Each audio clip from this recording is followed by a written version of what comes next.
बिस्मिल्लाहिर्रहमानिर्रहीम अस्सलाम वालेकुम। डियर स्टूडेंट्स, उम्मीद है कि आप सब खैरियत से होंगे। My name is Adeel Mehboob, I am lecturer of computer science.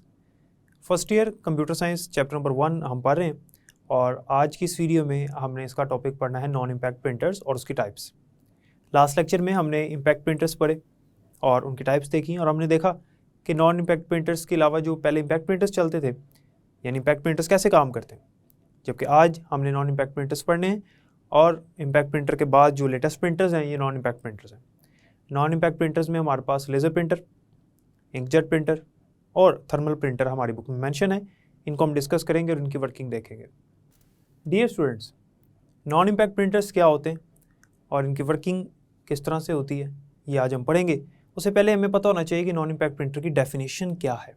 Last lecture में हमने ये पढ़ा कि इम्पैक्ट प्रिंटर्स कैसे काम करते हैं और क्या होते हैं।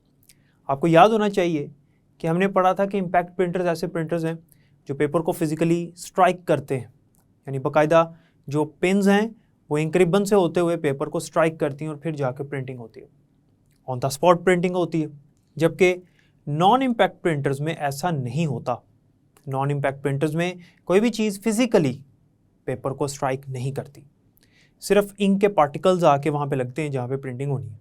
ऐसा कैसे पॉसिबल है, अभी हम इसकी वर्किंग देखेंगे तो आपको समझ आ जाएगी इंशाल्लाह। नॉन इम्पैक्ट प्रिंटर्स में हमारी जो इंक है वो डॉटेड फॉर्म में भी आके लगती है और कलर वैक्स की फॉर्म में भी आके पेपर के ऊपर लगती है। ये मुख्तलिफ प्रिंटर्स जो नॉन इम्पैक्ट की टाइप्स में आते हैं इन पे डिपेंड करता है कि इंक किस तरह की है। जैसे कि लेज़र प्रिंटर में डॉटेड फॉर्म में इंक आके लगती है, जिस तरह से हमने डॉट मैट्रिक्स प्रिंटर पढ़ा। इंक के आके लगने का तरीका और है, लेकिन उसी तरह से इनके पार्टिकल्स डॉटेड फॉर्म में आके उसके साथ फिक्स हो जाते हैं पेपर के साथ। जबकि आगे हम थर्मल प्रिंटर पढ़ेंगे, उसमें कलर वैक्स की फॉर्म में इंक जाके पेपर के ऊपर लगती है और पेपर के साथ फिक्स हो जाती है। हमारे पास जो नॉन इम्पैक्ट प्रिंटर्स में सबसे पहले टाइप है वो है लेज़र प्रिंटर। लेज़र प्रिंटर पढ़ने से पहले एक चीज़ ज़हन में रखिएगा कि इम्पैक्ट प्रिंटर्स अब इस्तेमाल नहीं होते। हम जो प्रिंटर्स आज पढ़ने लगे हैं नॉन इम्पैक्ट प्रिंटर्स, इनका दौर है आज, यानी अब यही वाले प्रिंटर्स इस्तेमाल होते हैं क्योंकि लेटेस्ट टेक्नोलॉजी है और नॉइजी नहीं है और इनकी स्पीड भी ज़्यादा है और इसमें मैकेनिकल टास्क हमारा कोई नहीं है, ये खुद बहुत प्रिंटिंग करते हैं। जबकि इम्पैक्ट प्रिंटर्स में हमारा मैकेनिकल टास्क भी बहुत ज़्यादा था, नॉइजी भी थे। तो लेज़र प्रिंटर सबसे पहले टाइप है और बहुत ही पॉपुलर प्रिंटर है, आपने इसका नाम पहले भी सुना होगा। लेज़र प्रिंटर पढ़ने से पहले इसमें जो लेज़र का वर्ड है इसकी फुल फॉर्म नोट कर लीजिए। Laser stands for light amplification by stimulated emission of radiation. So this is the full form of laser. Laser printer ऐसा प्रिंटर है जो कि सेम फोटोकॉपी वाली मशीन की तरह काम करता है।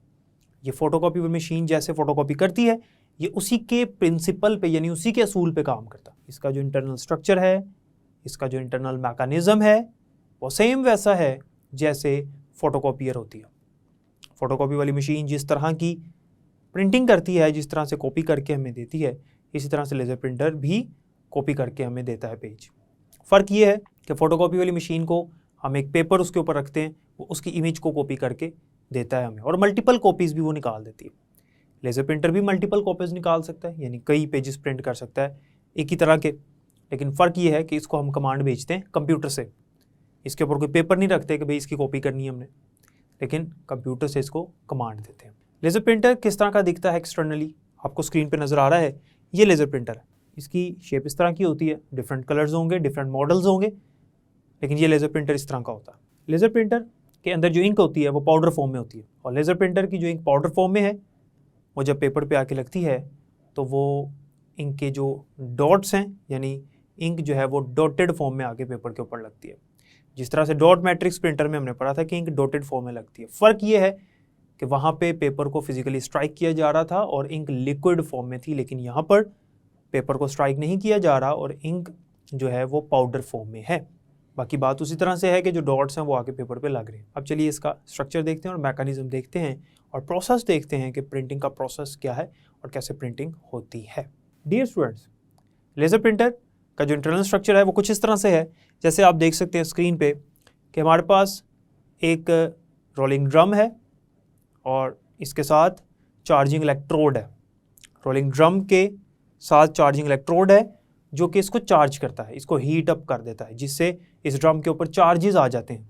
वो भी हम देखते हैं कि किस तरह से चार्ज करता है। फिलहाल ज़रा इसके स्ट्रक्चर को समझ लें कि अंदर से कैसा होता है।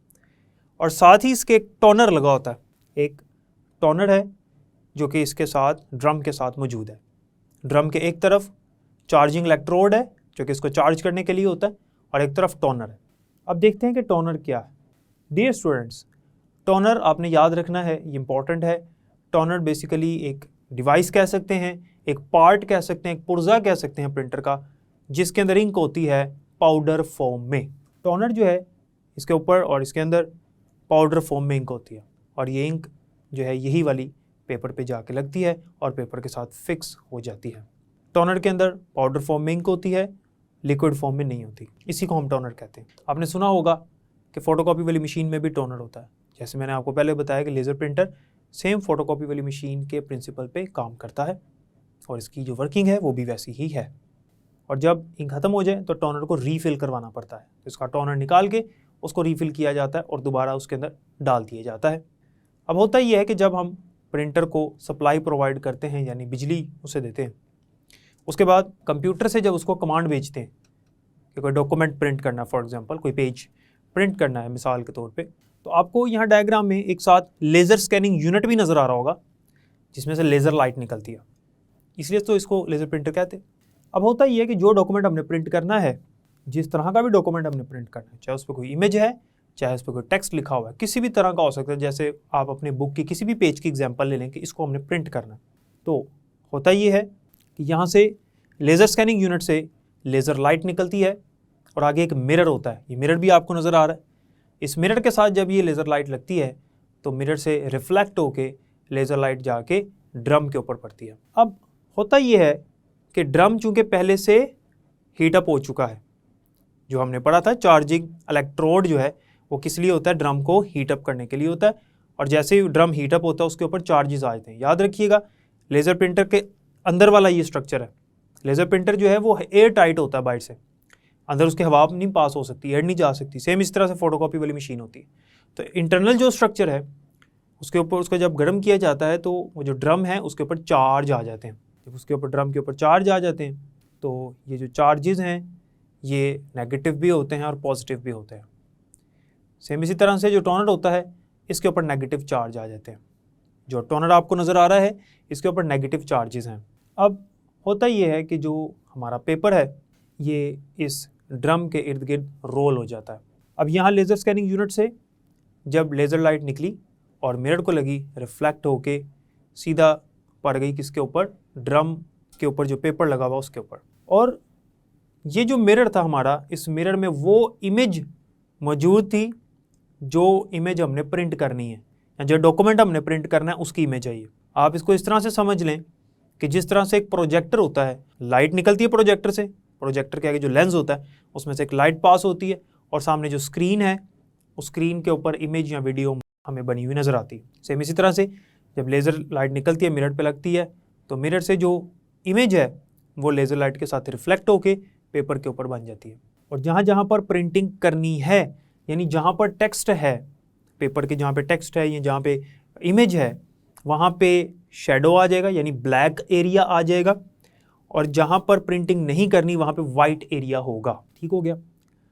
अब जहाँ पर ब्लैक एरिया है, जहाँ पे प्रिंटिंग करनी है, वहाँ पे पॉजिटिव चार्जेस रह जाएंगे, और लेज़र लाइट जो पड़ रही है, जो लेज़र स्कैनिंग यूनिट से निकल के ड्रम पे पड़ रही है, वहाँ से सारे के सारे पेपर के ऊपर से, ड्रम के ऊपर से जो नेगेटिव चार्जेस हैं वो रिमूव हो जाते हैं, वो डिसअपीयर हो जाते हैं।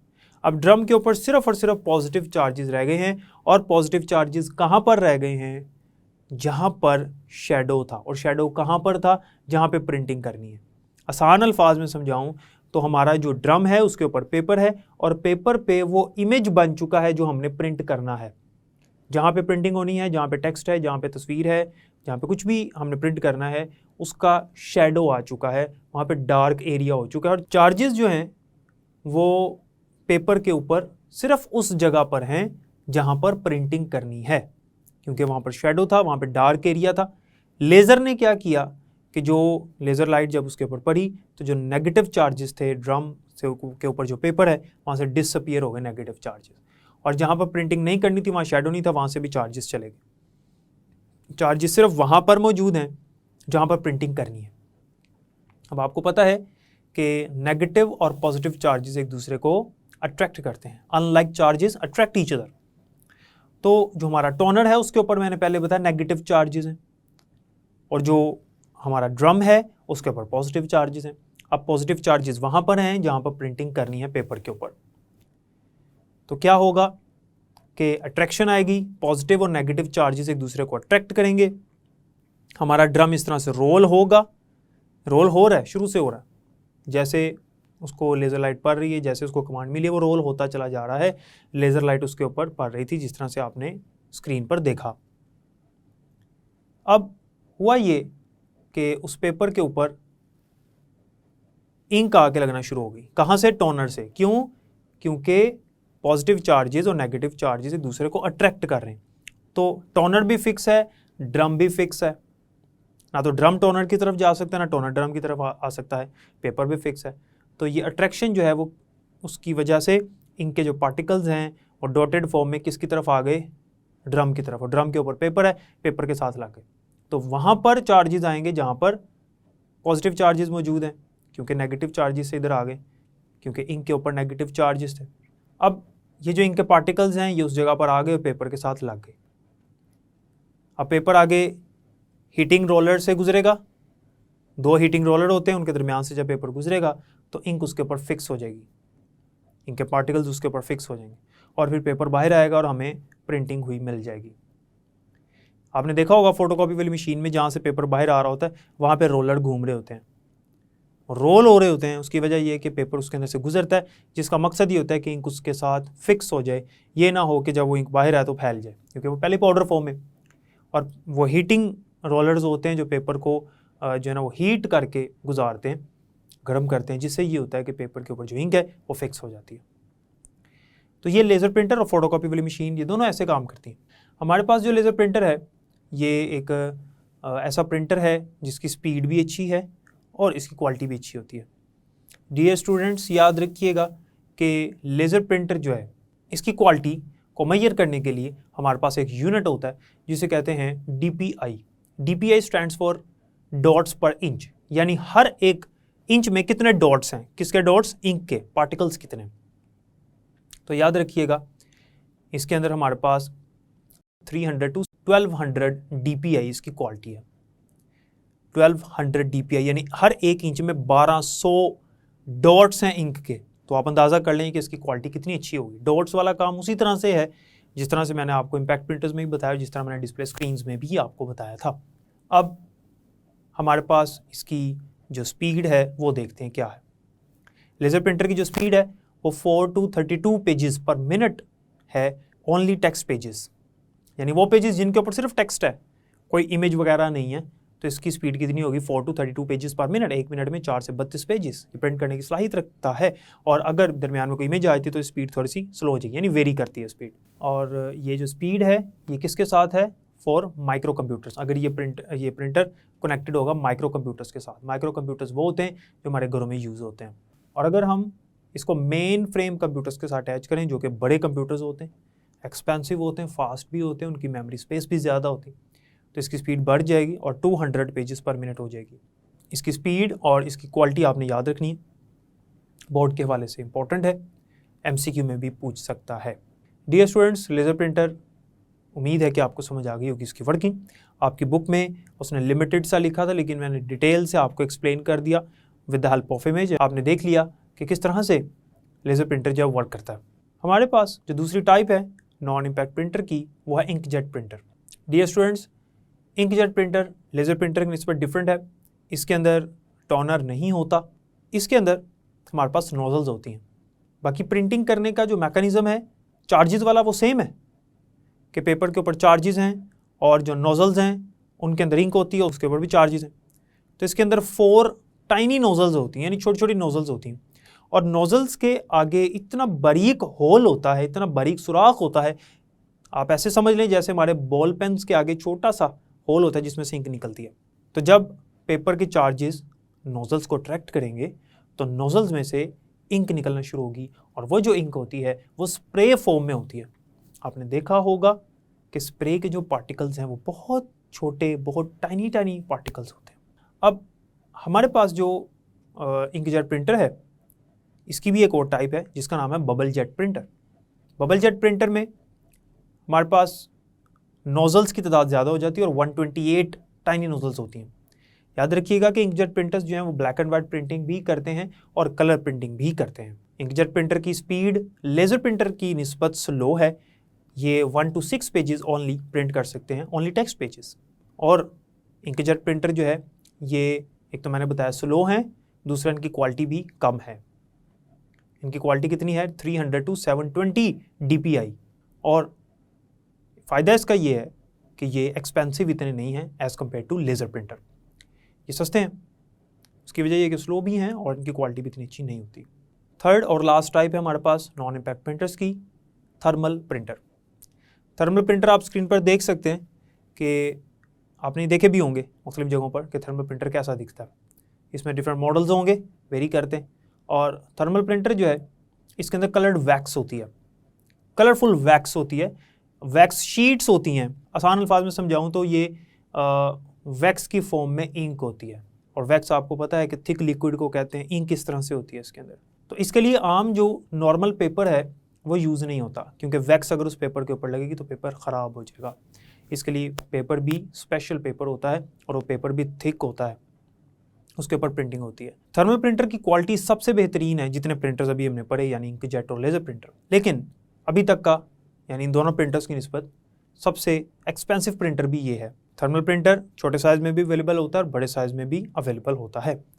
इसके ज़रिए से हाई क्वालिटी प्रिंटिंग की जाती है, और उसी तरह से पेपर को बर्न करके यानी गर्म करके कह सकते हैं, पेपर को हीट अप करके उसके ऊपर चार्जेस लाए जाते हैं और कलर वैक्स शीट्स के ज़रिए से उसके ऊपर प्रिंटिंग की जाती है। हाँ, अगर हमने थर्मल प्रिंटर से ब्लैक एंड वाइट प्रिंटिंग करनी है सिंपल, तो हमें कलर्ड वैक्स शीट्स की ज़रूरत नहीं पड़ती, जस्ट ब्लैक इंक जो है वो उसके ऊपर लग जाती है। आपको मैं इसकी मिसाल देता हूँ, आपको समझ आ जाएगी कि हमारे पास जो थर्मल प्रिंटर्स हैं ये यूटिलिटी बिल्स को प्रिंट करने के लिए आपने मुख्तलिफ शॉपिंग सेंटर्स में देखे होंगे, आपने बेकरीज़ में देखे होंगे, जो आपको वाइट कलर की एक पर्ची मिलती है जिसके ऊपर बिल सारा का सारा प्रिंटेड होता है, उसे हम कहते हैं लेज़र प्रिंटर। वहाँ पे छोटी सी मशीन होती है, वो लेज़र प्रिंटर की एग्जांपल है। मुख्तलिफ दुकानों पे, छोटी दुकानों पर भी आज ये मौजूद है। जितनी भी शॉप्स आज आपको प्रिंटेड बिल्स देती हैं वो इस प्रिंटर का इस्तेमाल करती है। जैसे मैंने पहले बताया, लेज़र प्रिंटर बड़े साइज़ के भी हैं और छोटे साइज़ के भी हैं। तो ये जो मिसाल दी है छोटे साइज़ के लेज़र प्रिंटर की मिसाल दी है, इसके अंदर आपने पेपर देखा होगा कि ये उस तरह का आम सादा पेपर, सिंपल सा पेपर नहीं होता जैसा आपकी बुक्स में यूज़ होता है, आपकी नोट्स में यूज़ होता है। ये वैसा नहीं होता, क्योंकि इसके अंदर इंक जो है वो स्पेशल होती है, तो इसलिए पेपर भी स्पेशल होता है। तो स्टूडेंट्स, जैसा कि आज हमने पढ़ा नॉन इम्पैक्ट प्रिंटर्स क्या होते हैं और कैसे काम करते हैं, तो इन प्रिंटर्स को पढ़ने से पहले आपने सोचा होगा कि ऐसा कैसे पॉसिबल है कि सिर्फ इंक के पार्टिकल्स आके पेपर पे लगें और कोई चीज़ फिजिकली स्ट्राइक ना करें। तो अब आपको आइडिया हो गया होगा कि चार्जेस की मदद से कैसे इंक के पार्टिकल्स जो हैं वो पेपर पे आते हैं और उसी जगह पर आते हैं जहाँ पे प्रिंटिंग करनी है।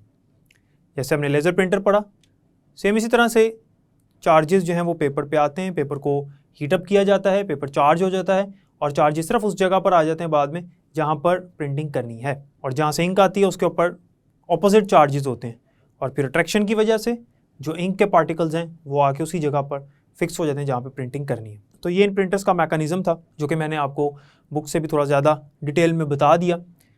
इनकी स्पीड और इनके अंदर जो इंपॉर्टेंट पॉइंट्स हैं वो आपने याद रखने हैं। उम्मीद है कि आप इसको रीड आउट करेंगे।